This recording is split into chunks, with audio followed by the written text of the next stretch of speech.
Hey guys, I quickly wanted to share this recipe for garlic mayo that is AIP because it's dairy free and egg free. So this is not my original recipe and I've tagged the account from where I learned this. So take 1/3 cup finely chopped garlic and 3/4 cup of extra virgin olive oil. So I'm using extra virgin olive oil, but you could also use avocado oil for this recipe, I believe.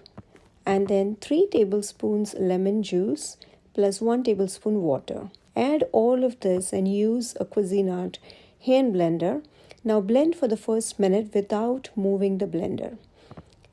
And then add half a teaspoon of sea salt and then continue blending for another 30 seconds until you get it nice and creamy and fluffy.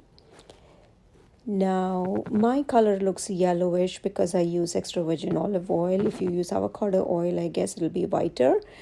But I just love the flavor of extra virgin olive oil, so I used it. Mine is also a little bit chunky, so I guess if you can chop your garlic really fine, you would get a better texture.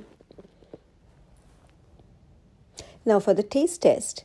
So yum.